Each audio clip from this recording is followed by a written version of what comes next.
We are recording. The red light's on. Hello, Michelle. Hi, David. Hey, great to have you here. So I'm David Brownstein. Welcome to the Industry Evolution Summit. I'm David Brownstein. Today, my guest is Michelle Lewis. Hi. I'm going to read Michelle's bio because it's amazing, and she's amazing, and I'm really happy to have you here.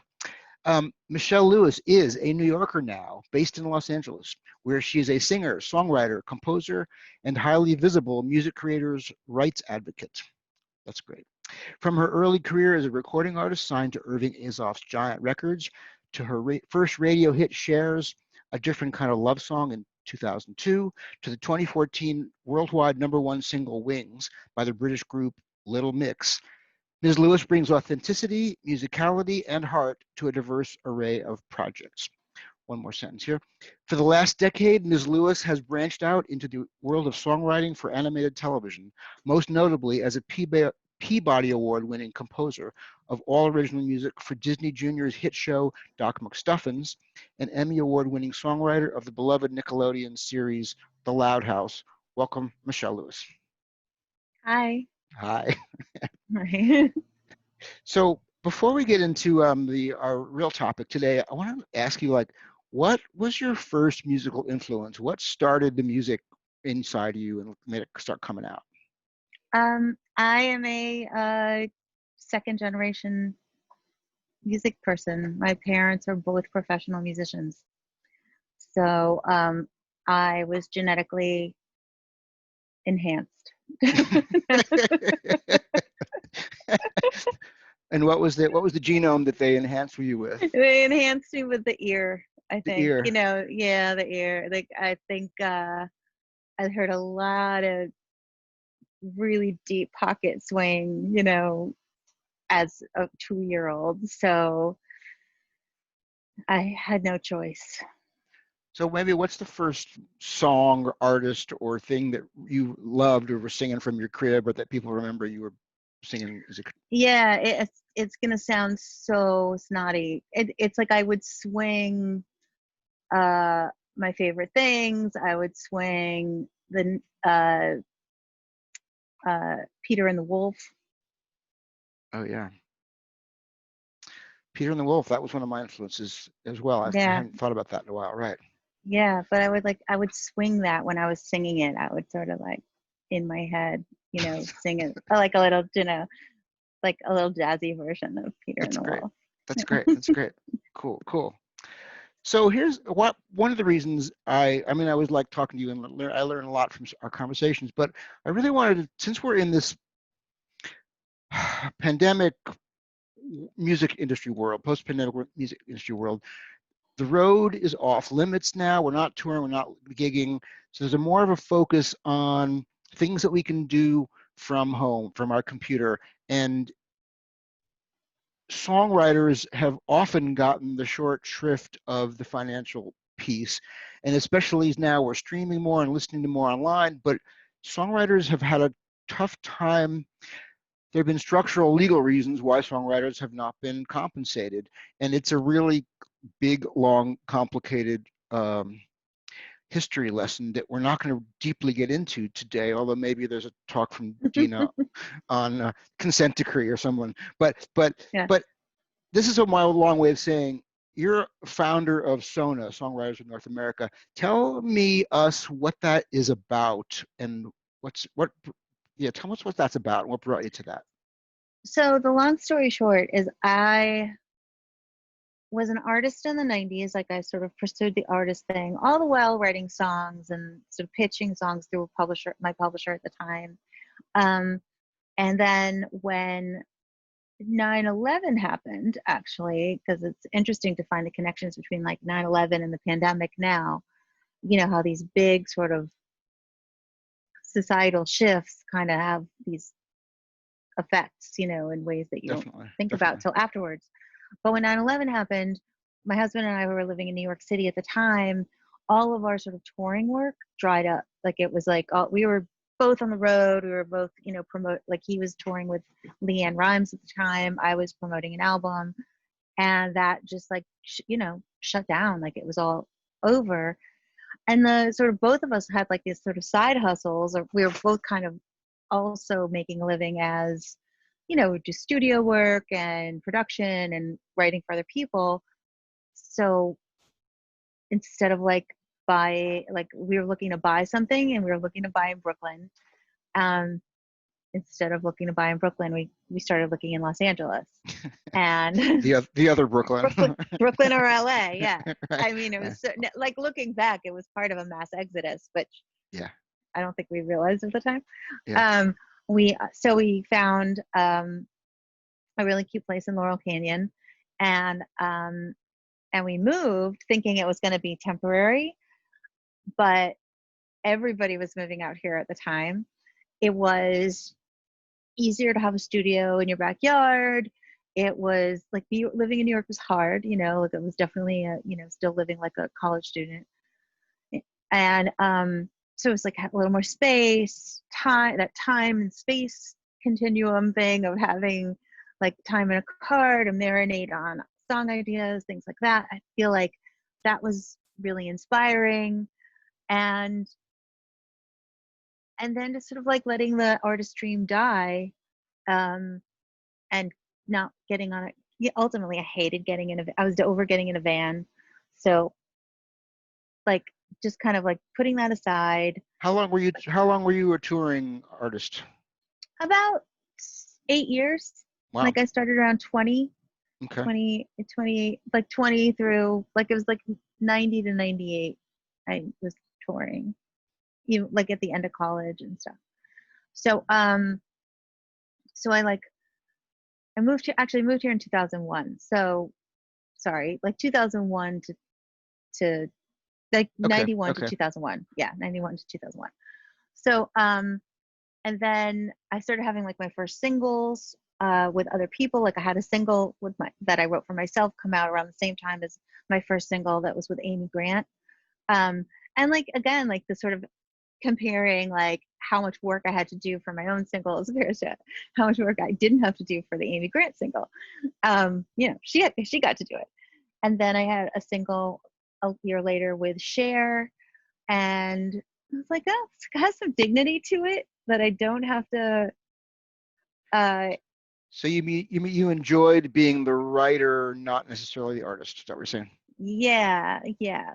Like marketing meetings about my weight were not like fun. You know what I mean? And I was sort of like, like, Right. and like that shit happened. So Yeah. I feel like maybe like it was time to sort of not to sort of let that die.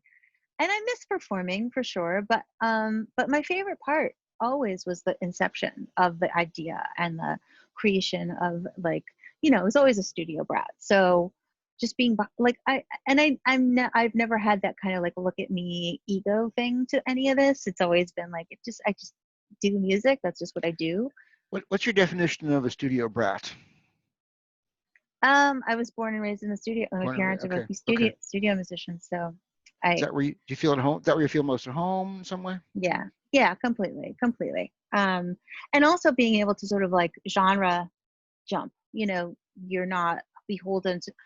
I think it's a good news, bad news thing. I don't think it's awesome. I think like what makes artists amazing is that sort of inability to just kind of go from being a country singer to a jazz singer to a R&B singer. Like I think when you're an artist and you have a clear voice, like that's what makes someone, I think,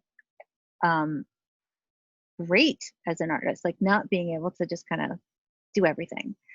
But I always had that sort of chameleon-y thing, and that I grew up with from my parents, who were just like, music is a job, do the job, be a professional, be on time, read music, it's a craft. So I had that kind of always all along, and I think that was sort of my weakness as an artist, was that I was a little too willing to change. Right. Someone Right. said like, be more like this. I was like, okay. So, So that was, so I moved, so it all So kind of collided with moving here. okay, so let me just jump you a little bit forward Yeah. to Sona. Yes. What Okay. what So, inspired right. the birth of Sona? Yeah, So, right. Sorry. that's okay. So what I was doing in Los Angeles, writing for other people, I was able to experience in the early 2000s the kind of boom of album sales. Right. I got to experience, like, I had songs on records that sold millions of copies. Yeah, And those songs, like, that sustained our living, through years between cuts and singles and hits. as a And songwriter. then as a songwriter, totally great living. Um, then, you have like 2007, 2008 with YouTube sort of sucking the revenue out of the music industry in general, because now it's free. And then as it slowly built back up through streaming, like 2010 through 2013, 14, Spotify, Pandora, Apple, streaming, music started coming back into, like, you could again we started hearing that, like, you could make a living doing music again. So, because there were some years where, like, we were all just kind of going, "Ugh," that 2007, 8, like around the collapse of the economy in general, I think was pretty rough going. Is that Any were songwriters making money then, or the artists or the labels? No, actually, it was all. I think it collapsed from a $33 billion industry to like a $12 billion industry in that year, in like 2008. So, I mean, hits were still valuable, but like all the sort of middle class money was gone. So cut to 2014, I have another hit, and it's my first hit in this new streaming era. It's this song called Wings by a girl group called Little Mix. And I know what a hit is worth in 2002, or whatever, and now I'm going to see what a hit is worth in 2014. And I get to the end of that year, 2014, of all the others, everything sort of, like, all the boxes checked, the license requests and #1 singles and getting the report, and just seeing, like, it all over the place. It was very exciting. And I'm thinking, this is going to be good. And it gets to the end of the year, and I get my ASCAP statement, and I, kind of hurriedly, like, flip to the back of the statement to see where the digital stuff was, Yeah. because, like, I want to see the number. And this was also like a big video. It was a video that was streamed a ton. So I see the YouTube number, and it, like, was viewed, 1.8 million times in just that quarter. Like, it wasn't even like a year, it was a quarter. And it then on the right, where you see it, what it's worth, was $3.78. And then the whole, like, even adding all the digital money up, was like less than $28, less than $30, I think, for all the digital revenue for that song from that quarter, including Spotify, Pandora, all the digital services added up to $30. Wow. And I'm thinking, like, can I swear? Yeah. Okay. What the fuck? Right. Yeah, definitely. Right. That was my what the fuck moment. And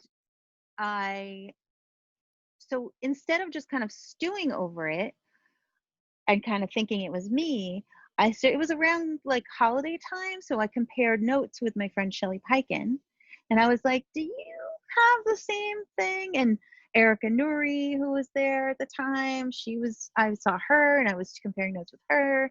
She was a writer on the song Wings, and so she knew we were co-writers on that song together. So we were comparing notes. Pam Shane, my co-writer Kay, and everybody was kind of having the same experience. So we just started, within our kind of friend group of lyricists and songwriters, started kind of checking in with each other to go, is this happening to you too? And it was. So through those conversations, we found our way into the office of Dina LaPolte, who is like this firebrand attorney, represents Aerosmith and Deadmau5 and Britney Spears, and mostly artists. But we knew she was an activist as well. And so that's why we kind of, found our way to her office. We walk into her office and she sort of looks us up and down. We're all women. It was like me, Kay. And, she looks us up and down. She goes, she goes, where the fuck have you bitches been? Where the fuck have you bitches been? And we were like, what? And she's like, you are the first songwriters to walk into my office since the DSP started eating your lunch 5 years ago. And you were the first ones to come in here. Why? Why? Where have you been? And we're like, well, we've been writing songs. And she was like, they are killing you guys. I'm doing an interview, actually. Sorry, hold on one second. This is my son. I'm her favorite son. Oh, Hello. hey. Oh, great. Hi. Good, I like good to to meet annoy you. her a lot. Oh, you're doing great, man. Okay. I didn't ask. Thank you. This is like the fun of Working at home. yeah, working at home. Yeah, it's great. Yeah.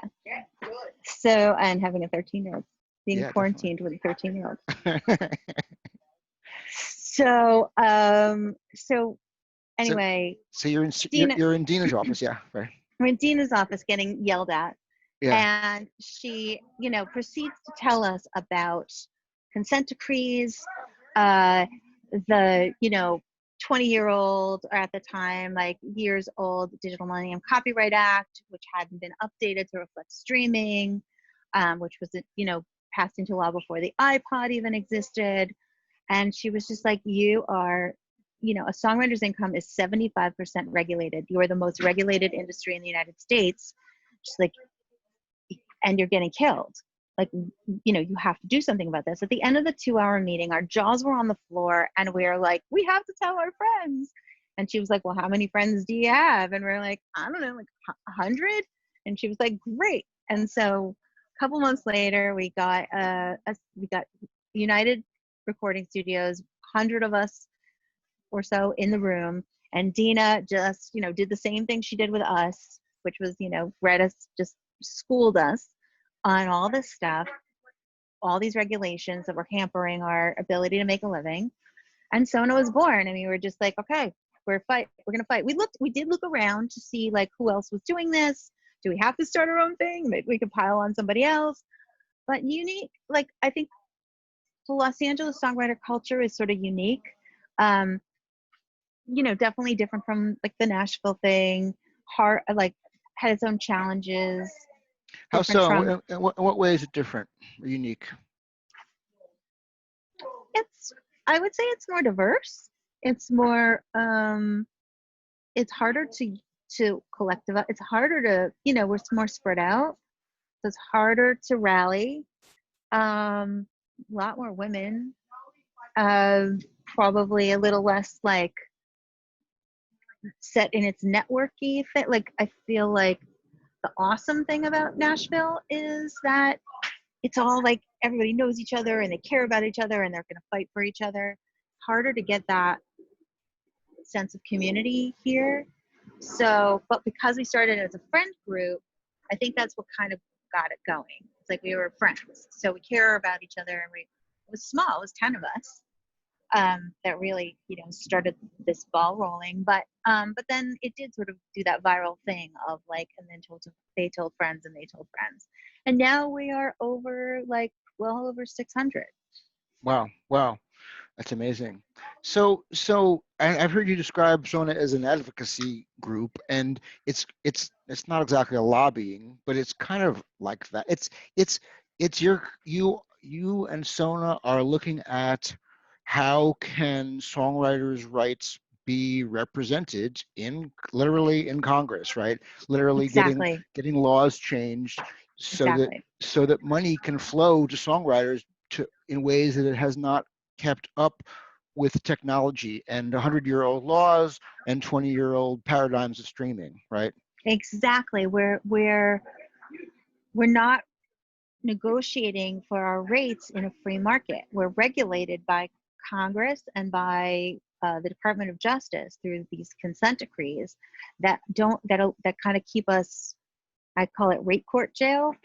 We're like in rate court jail. Like everything has to go through, a set of judges with lawyers and evidence. It's not just like if you're a record label, you just have a negotiate with and like a new streaming service comes along and wants to license the sound recordings from you, the label, it's a negotiation. Like you go, okay, well, we have this, this, and this. It's worth this. They have to pay it or they don't. We have to go through this very sort of Byzantine, like, you know, Rube Goldberg setup of It's incredibly workarounds. It's really incredibly complicated in Mm-hmm. different territories and different countries and different rights and this and that. Let's just touch briefly on the Music Modernization Act. Did Sona motivate that thing, push it through? How did, No, where did that come from? Yeah, that's a really good question. So it was the MMA, the Music Modernization Act, is like an amalgam. It's like a list of fixes to a bunch of problems that have sort of evolved since the passage of the Digital Millennium Copyright Act of 1998. Like in that time, in those 2 decades, iPods, streaming, I mean, and MP3s, Napster, YouTube, streaming services, blockchain, like all these things sort of like, evolved, and yet the law is still stuck in, MP3s. So, so there had been like suggestions for how things could change. There was this thing called the Songwriters Equity Act, which I think was sort of like like sort of making its way through Congress. There was this thing called the Classics Act, was making its way through Congress. Fair pay, fair play, which is about the terrestrial radio right, that was making its way through Congress. Like there'd been fixes suggested and like groups, sort of like bits of momentum. And then finally, what happened was, and this is a little weedsy, so I'll just try and whale through it. So the digital service providers, the DSPs, Spotify, Pandora, Amazon, Apple, they were, in order to get to license music, all they have to do if they can't find the user or they can't find the rights holder, is file something called an NOI, a notice of intent, to the Copyright Office. And that, because it's, we're kind of under the thumb of this regulatory stuff, they can use it. They file the NOI, they're done. But they were getting sued by rights holders. Like rights holders were like, no, I didn't say yes to that. And so they were getting sued with the inches of their lot, like, so, these billion-dollar lawsuits, or not billion, but multi-million-dollar lawsuits by publishers, by songwriters. NAPA did a class action suit. And they were trying to go public, particularly Spotify was trying to go public at the time with all these lawsuits on the books. So the publishers and the DSPs made a deal that in exchange for no more lawsuits, for indemnity from lawsuits, there would be a new blanket license for streaming that would go through with this entity called the Mechanical Licensing Collective. It was like this idea, that was sort of brewed up at the table between publishers and digital service providers and some managers and lawyers and some of the PROs, but there weren't really songwriters at the table. Actually, that's not true. The NSAI was at the table. But that was a very sort of narrow swath of songwriters they were representing. I think we were just sort of like the right place, the right time. They needed songwriters at the table. We were new. We existed. We had some big names, some loud mouths in Dina and me. And so we sort of elbowed our way in. So great. So just to review for the folks at home, we started with the Music Modernization Act, and part of the Music Modernization Act was the creation of the MLC, I forget what this stands for. What does MLC stand for? Mechanical Licensing Collective. Okay, and the MLC, it really goes into effect at the end of this year? The beginning of next year. The beginning of next year? Mm-hmm. Okay. So, and to my understanding, and correct me if I'm wrong, that it's basically that's the part of the law that allows, well, I'm gonna put it this way, what changes when the MLC is in place? What changes in the ability for songwriters to make money? Totally. Okay. So, like I said, the MMA was a a list of fixes. It addressed like some termination rights stuff with the Classics Act. It affected like producers and engineers getting paid from sound exchange with the AMP Act. And then there was this piece that was about creating the MLC. Oh, there was parts of the Songwriters Equity Act that fixed some stuff that ASCAP and BMI had to deal with in rate court. And then there's this MLC, which is this creation of this entity that creates, it basically enshrines a tiny piece of a mechanical in a stream. Does that make sense? It's the modernization piece of the Music Modernization Act, because now we're acknowledging that it's not just a performance when you stream something. There's a little tiny piece of a sale, like a little kind of something that you're getting that's not just like in the air. It's like you're choosing to listen to the song, even though you don't own it. It's like a rental, but it's like you have it was fixed on a server somewhere, which means it's like got a mechanical attached to it. Does that make sense? For the songwriter. Yes, for the songwriter and the publisher. So the songwriter and the publisher are basically getting acknowledgement, first of all, that they wrote the thing, and second of all, that they should be compensated. And you reminded me that essentially music publishing rules and copyright laws were essentially created when sheet music was how songwriters made money, right? So literally the piano rolls. And mechanical comes from piano rolls. Okay. So piano rolls, MIDI files, same thing, right? Same thing. but because that it was originally structured payments for that, somehow the fact that there was an intellectual property created got kind of lost, and the DSPs, the Apple, Spotify's, Amazon streamers went, hey, I don't really need to get rights for this. I just need to tell these guys that I'm using it and thank you. Exactly. It was sort of like, it was, because music had gotten so devalued in the terms, I think everyone thinks of it as ones and zeros, and you can just take it. But it was killing us. It was like in real, it was sort of like starving us in real time. And so essentially, and I kind of know the answer to this, but I want to ask you out loud, wasn't there a case to be made with like, hey, let the market decide, let the free market, let the songwriters negotiate on their own behalf, and why can't they just work this stuff out? That's a really good question. I think a free market, because it's like that Rube Goldberg thing that I was trying to describe, where like these workarounds have sort of been built up around licensing. I guess the answer I was them away. I think the answer that I was setting up, maybe I'm misunderstanding, was you can't because of the consent decree. Yeah, it's because of the consent decree. Yeah, that's the thing. If you rip up the consent decrees, it's like pulling the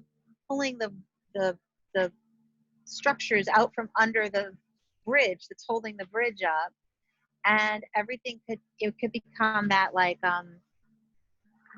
price gouging thing where like the 1%ers charge zillions of dollars for what they need, and that kills the the spot, like anyone who's licensing music is gonna that will destroy their bottom line. And then there's everybody else who can't charge anything. Then the rest of us are totally valueless and have to do stuff for free. Right, so we need changes need to be done sort of incrementally to get to that place of free market. I think everybody wants to get to the free market ultimately on the copyright side, but I think it needs to be done in a very kind of stepped process so it doesn't become this Wild West. Okay.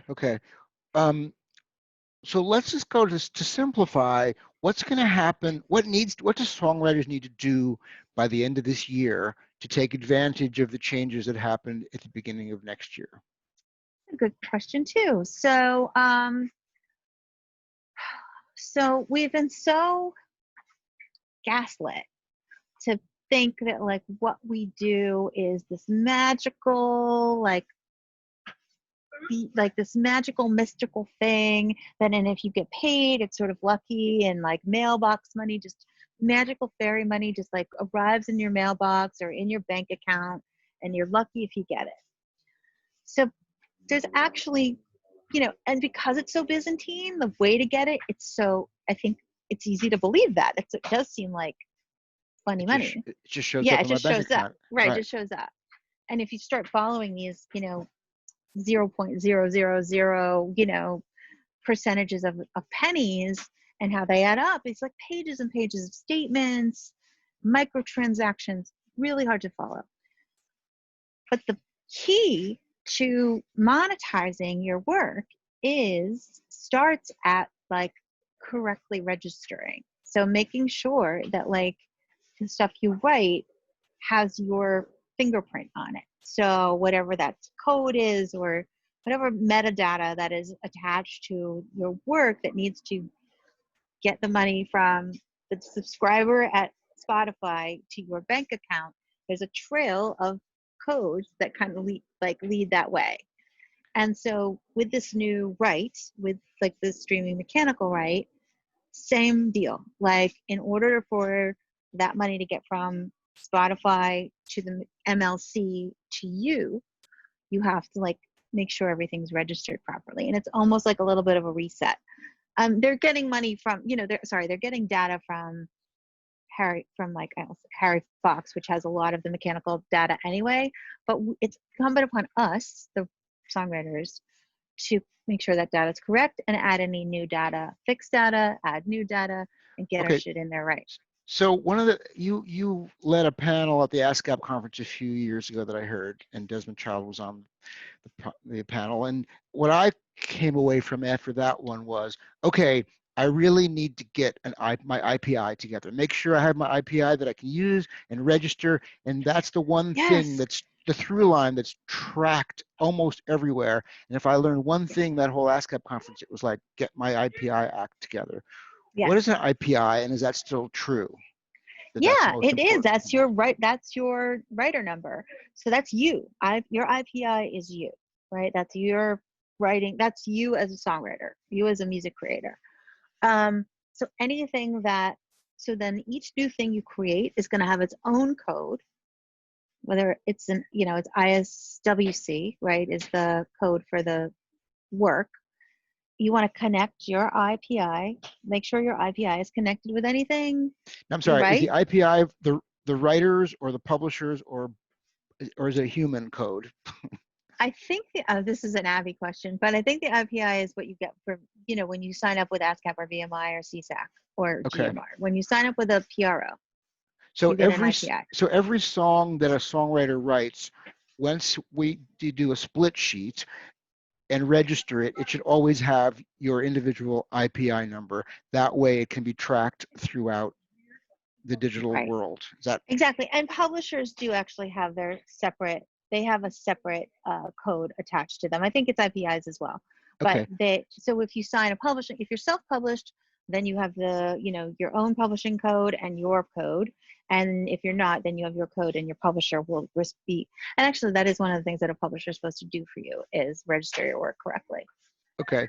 And now in the world where independent artists are so frequently registering themselves and going, well, to use Dina's phrase, what the fuck, right?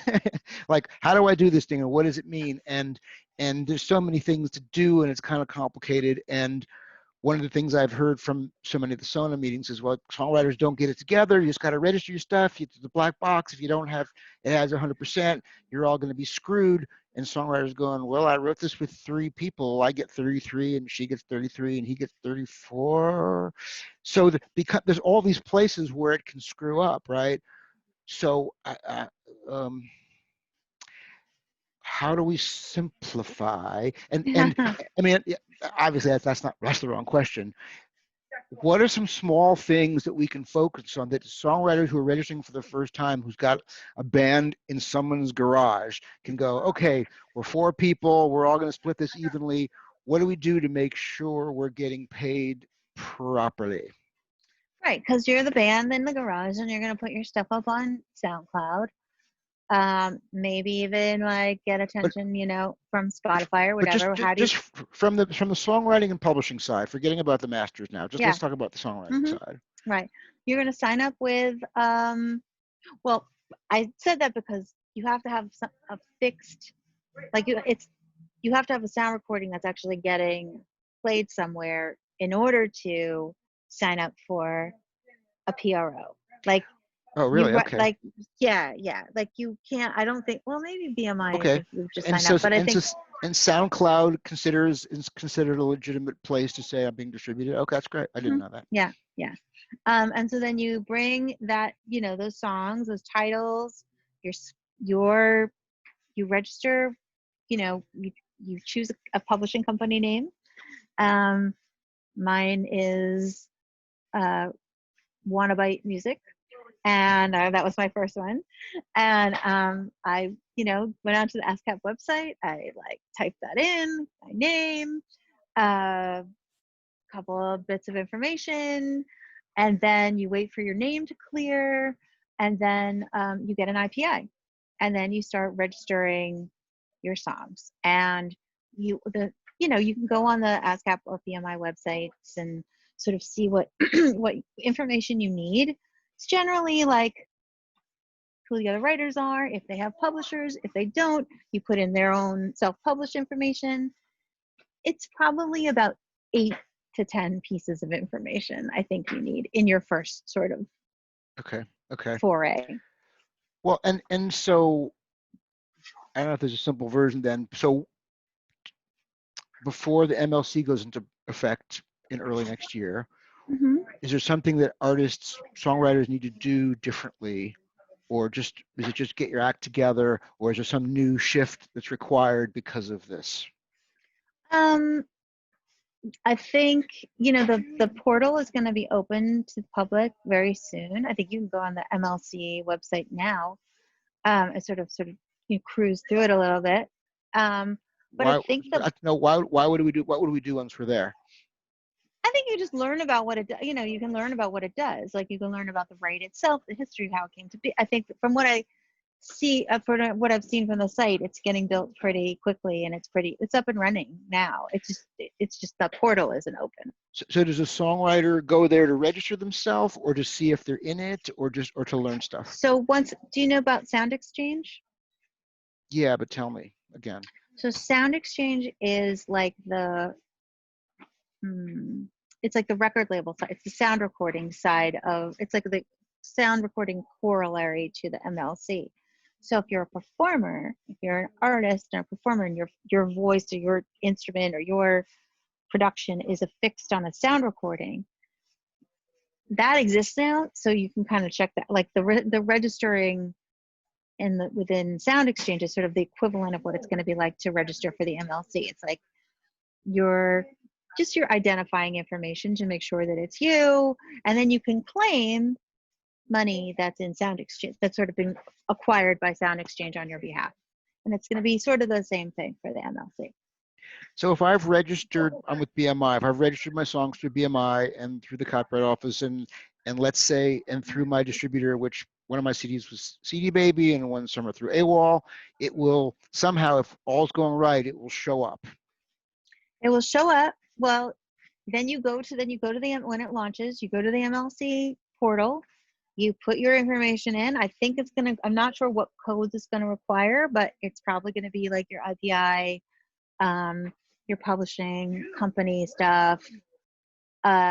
It'll ask you for titles, or maybe it'll match you with titles. I'm not sure. We're supposed to get a little tour of a virtual tour coming up soon of like what's actually going to be needed. But in terms of preparing yourself for this, I think what you can do mostly is if you have any like lingering disputes over splits, maybe if like your main co-writers have switched publishers, make sure you have that information, make sure you have your own like current publishing information. That's sort of the cleanup you could do now. Okay. Mostly resolving like loose ends. Great. Right, Mike. This is great. It's reminding me how every time I get into this scum, I go, well, I need to take a nap now. So I know. it's complicated, but I just so appreciate that you and Sona are trying to figure this out, trying to simplify it, so that writers, artists can get paid whether they're newbies, whether they've been in it for a long time. The technology is changing fast. The copyright law is changing ultra slow. Exactly. Yeah. I mean, And so, yeah, it's great news is we can do it on our computers. The bad news is we have to do it ourselves. totally. So we're trying to make, I mean, one of our directives is to sort of make it as an organization, and then I think the Copyright Office is really trying to push the MLC. I think the MLC actually takes this part seriously too, which is to make it user friendly for small publishers and self-published writers, so that we won't get there and be like, I don't know what any of this is. So I think that's one of their mandates, and one of their kind of MOs. So we're in we're actually having a lot of conversations with them. They're seeking a lot of our input on how to do that. It's great. Anything else we missed or you want to talk about we didn't get a chance to talk about? Do you think people need to hear about? Or well, I mean, the other piece of it, it's like, it's super, getting paid is great. Like we all want to get paid, but I think what gets you in the room to write in the first place is that, like, being, I guess I want to say that the other part of Sona is a community. It's not just the, fighting for rights and pay and whatever. It's also like this sense that we have this job, but there's community, there's other people that relate, that get it, and that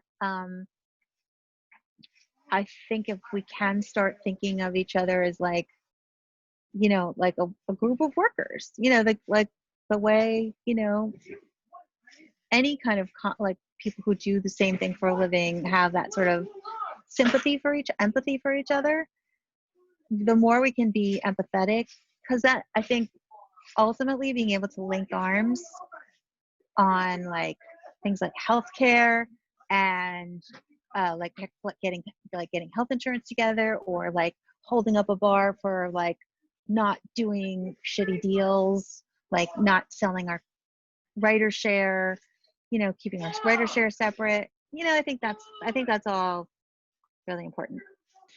yeah, that's great. I mean, I think, musicians, it's not a 9-to-5 job. And even when we're in the studio, there's a lot of kind of casual conversation and hang that's going to lead to a new idea. That's going to lead to, oh, you should meet so-and-so and you should work with so-and-so. Right. And so the casual, I've been to a lot of the networking meetings and picnics, and I've gotten on a committee now. I feel so great being part of the community, and I'm learning stuff and meeting other writers and artists and producers, and also that the bigger the community gets, the more power, the more knowledge. So it's really quite an amazing thing. So thank you. Well, I've been, one of the things that I didn't say is that I actually started working as a professional singer when I was 5, because my parents are studio singers. So I was singing my first jingle when I was 5. You're 5. And that made me, yeah, I know. And that actually required me to join SAG at 6. Wow. And so I've been in a union since I was a little kid. And I had this like sense of like, well, this is how you get paid. This is where you get your health insurance from. And so when I looked around as an adult, as an adult grown-up songwriter, for like, why don't we have a union? Again, complicated regulations, blah, blah, blah. But there's a lot that we can do without a union. And so that's sort of what I envision Sona as being, as sort of like a default union. We can't have one in that we can't collectively bargain. Does that make, like, we can't kind of Why? like say, Why? It's because we're independent contractors.